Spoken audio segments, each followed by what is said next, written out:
When you write from the heart, it's always a bestseller. And our next speaker makes her cheeses from the heart. And her cheeses have become a bestseller nationwide. So please welcome Holly Foster.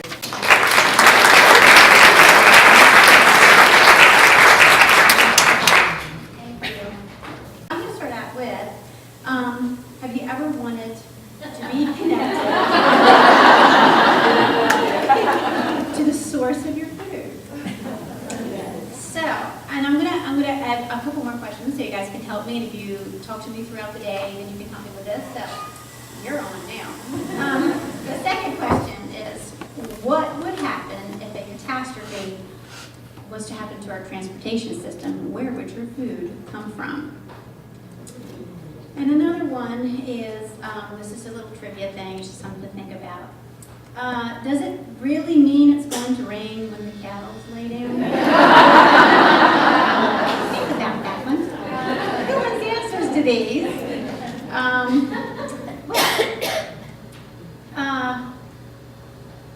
The answer to that last one, by the way, is no. Cows lay down over 72% of their day because they are little athletes, if you will. They are mothers giving milk, so as some of us may be mothers up here, if anybody has ever breastfed their child, they know that they have to take in a certain amount of extra calories and extra water and get lots of rest, and you are supporting the life of someone else. So we treat all of our cows as their mothers, because that's what they really are. So, then I'll begin with our with all that food for thought. I have to say that my journey began when I met my college sweetheart. He was going to school, to college to be a veterinarian, and his family was into farming. He was the only child to go to college out of 6. And he had a vision very early on. He was the youngest. And when we started dating, I became very infatuated with their family's business of farming and producing food, and the connection that they had and the passion, as we all know that we do in our businesses, towards their food and producing food for others. So I became totally connected with this whole system with him as soon as we started dating. And then when he asked me to marry him, one little story before this is before we got engaged one night, one of the adventures I got to be able to participate in, I grew up in town with like a hamster and miniature dachshund. So this was all fascinating to me because they had everything. And one evening after college, my husband said, are you busy? I need your help a little bit tonight. I said, sure, what are we doing tonight? And he had some pigs. They were all his, they were not his dad's. He just had a few of them, and one of them was going to be a first-time mom, and he was very proud of that, and it was a very exciting moment, and I had never seen anything like that.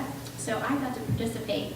Well, he left me alone out in this beautiful area where he raised his pigs and all. He said, I've got to run up to my dad's farmhouse and get a heat light because it's a little chilly this evening.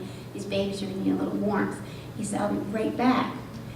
But if you see feet, then you need to grab it, pull it, and roll with it. And the next one should come after that easily.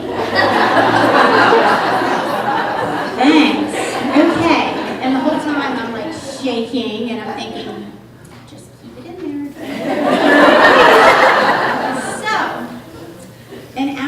later, without the light bulb in him, I ended up having to deliver the first pig of that first-time mom. So I was squealing like she was. As my husband says, I couldn't tell which one was the pig.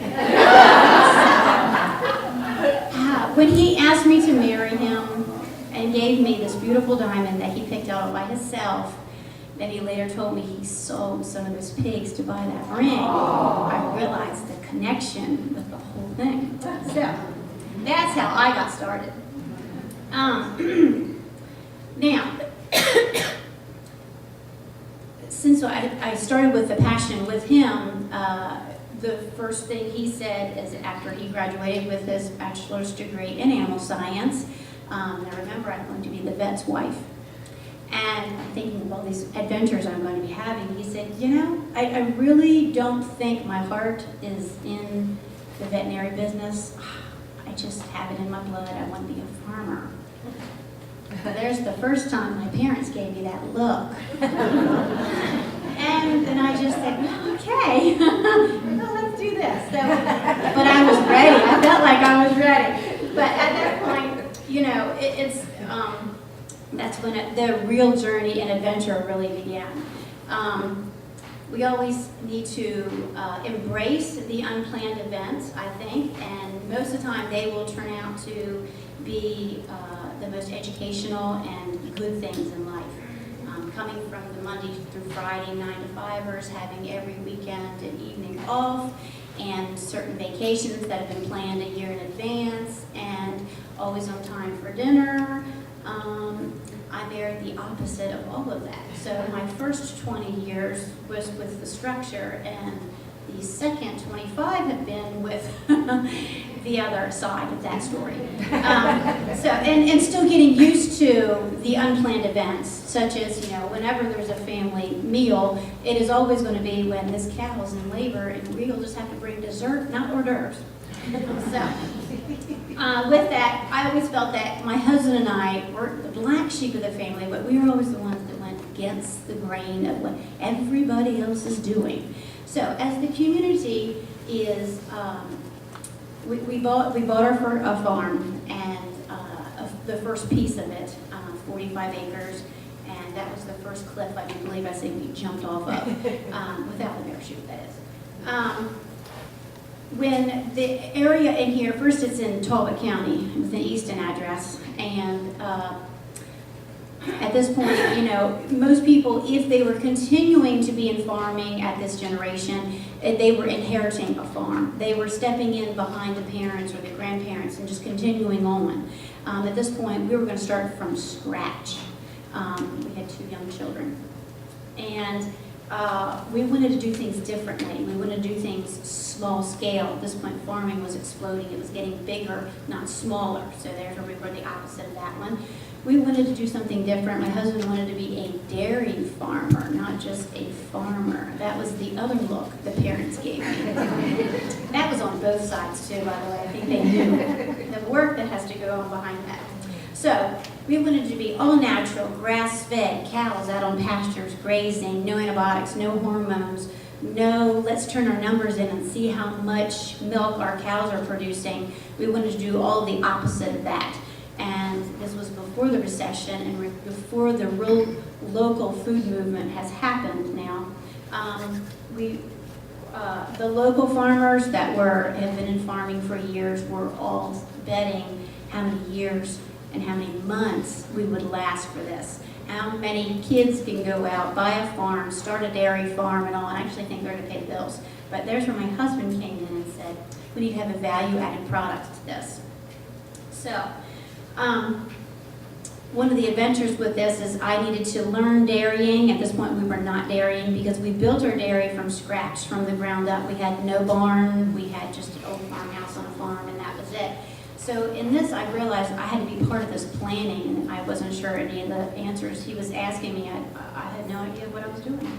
So I did ask for one thing. When he sent me to California to learn how to make cheese, that was another great adventure. When I came back, I was charged up and I said, we have to get a dairy cow before we start this dairy business, and then I can make this cheese. Because it sounds like it's rather involved, just the dairy part of it. So, needless to say, farms every day are busy. So, you know, I just thought he just was, you know, that was in one ear and out the other.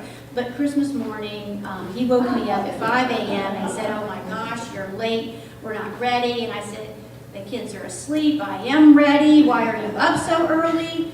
He said, your present is outside and she is waiting for you. So I went outside and there was this beautiful Jersey cow just munching on some hay with her big brown eyes, like, okay. At this point, I had no idea how to milk a cow.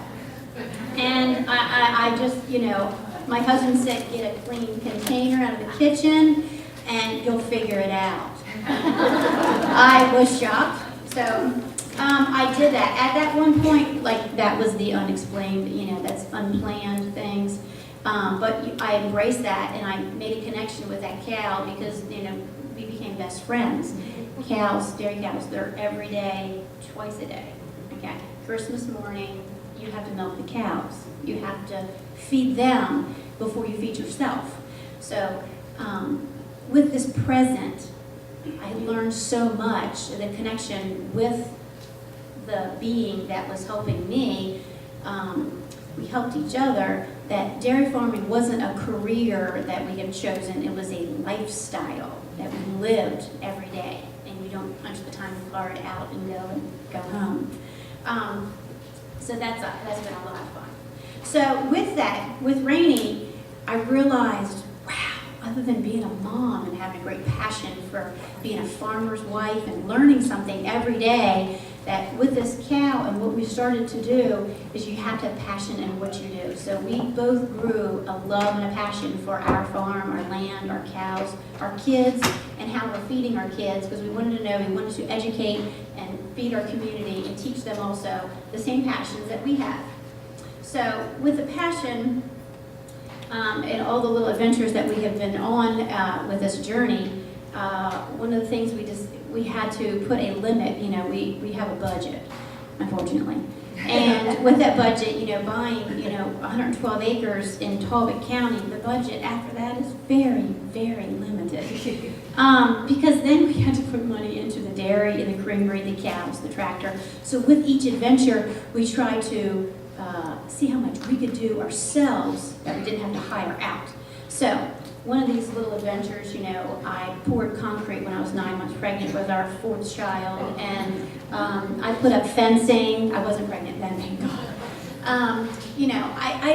Growing up in town, I did not even have the privilege of learning how to drive a riding lawnmower, and now I had to learn how to drive a full-size tractor. He didn't ask me to do that a lot, which was good. Reverse is getting out. We've had some good adventures. So, when we did start milking and things, with the budget, we knew we could not start up the creamery side of things. The building was there and in place, but all of the restaurant quality equipment and all is very expensive, everything stainless steel. We needed to have some time on this. So as I had my fourth child, and we started dairying in our dairy in September, and I had my fourth child in October, and I needed to take some time in learning dairying and just being a mom and a farmer's wife and trying to learn all this.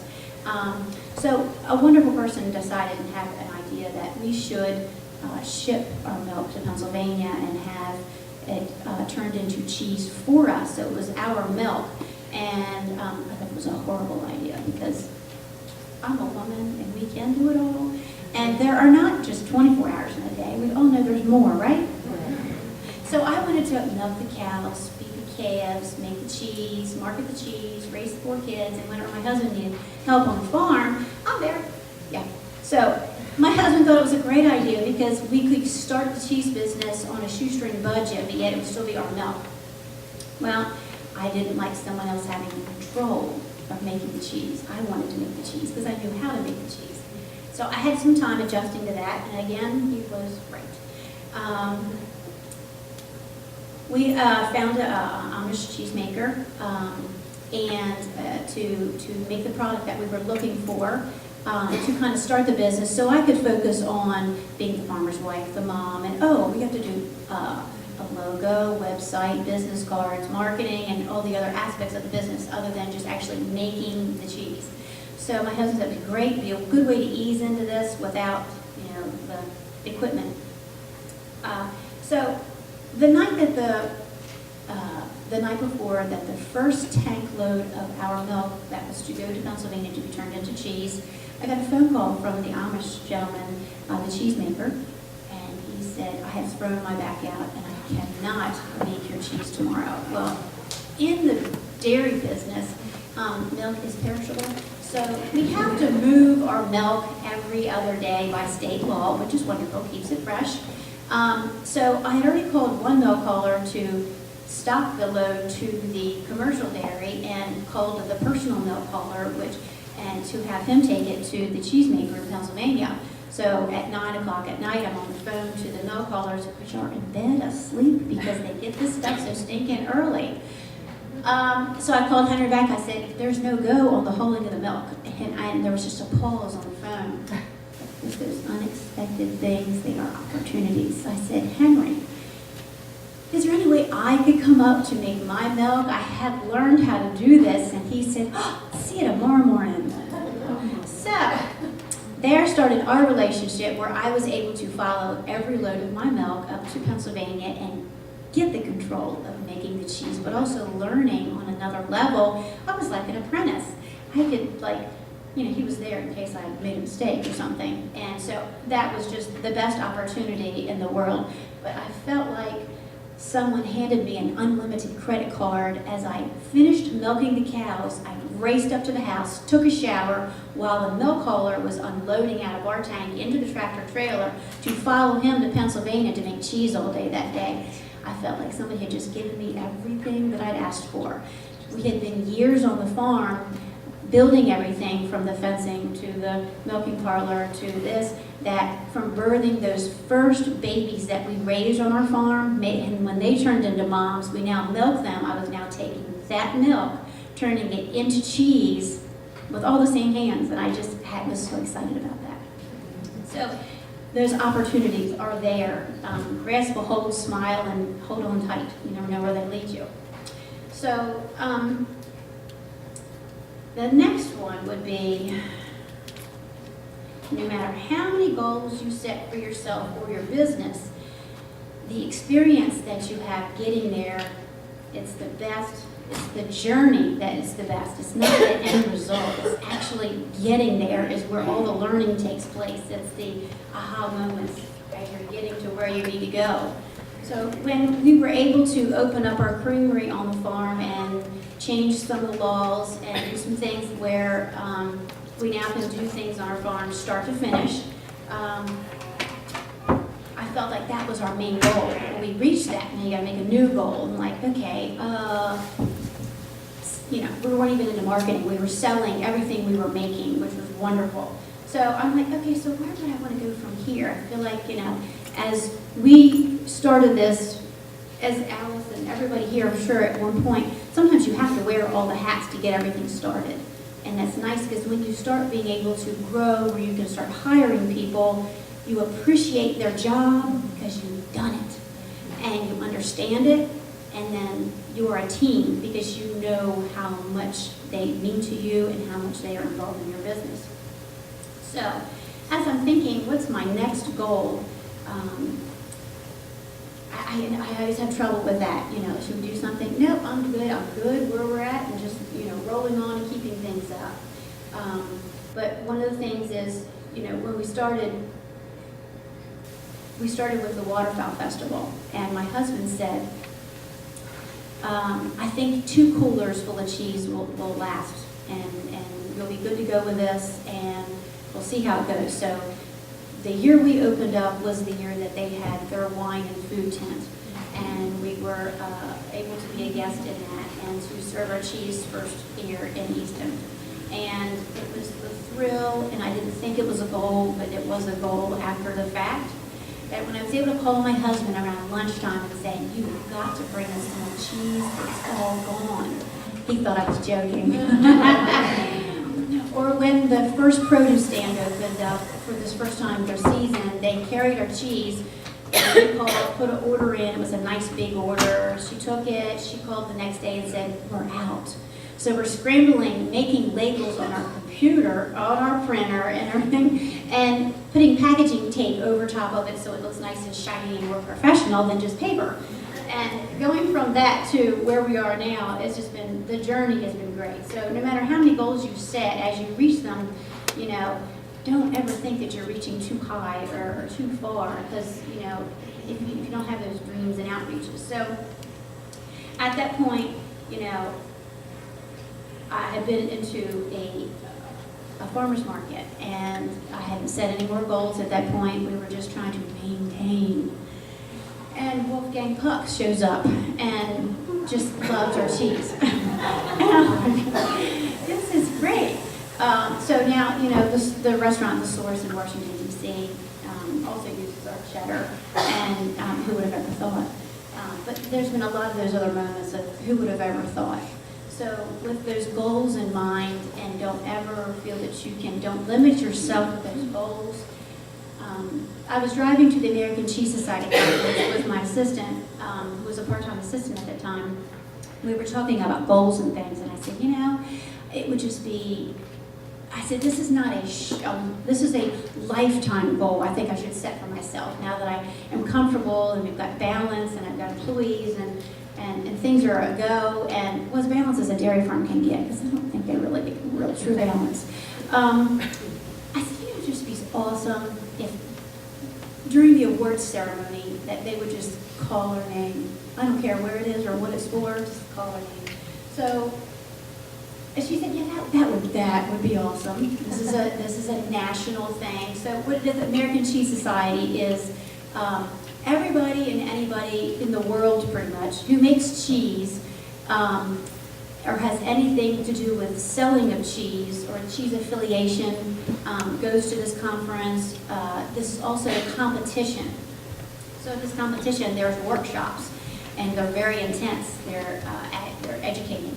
So with these workshops, you learn all kinds of stuff. And I learned after going to a couple of these conferences that don't just enter your cheese in to get placed, you enter your cheese in to get critiqued by the world's greatest cheese makers, cheese buyers, cheese sellers, they're from France, they're from all over the place. They're going to taste your cheese, and they're going to write down on a piece of paper because they don't know who you are or what your product is. They're going to critique you without any connection to you at all. So I said, that's perfect. I developed a new cheese. I changed a recipe, one of the cheeses that we were selling at the time, because I just wasn't happy with it. And I said, I'm going to critique this because I don't know what my palate is compared to the professionals' palates. She said, great idea. So it's a brand new cheese. We had just sent the prints off to the local, label company to get printed up. And we're on our way, and I'm excited about all the educational classes I'm going to be learning from. And at the awards ceremony, in between the whole conference, I'm not paying attention. I'm texting my daughter, who was a teenager, that I was hoping she was taking care of the other kids. And where's your father? And is everything good there? And my assistant's nudged me. She said, there you go. And I was like, what? She said, there's your name. You won 3rd place for your feta in a national competition. I'm like, oh, no, I was supposed to just get critiqued. The labels aren't even done for this cheese. And I felt like I was in someone else's body as you go up and like, wow. So never, ever reach too far for your goals. You never know where they can get you.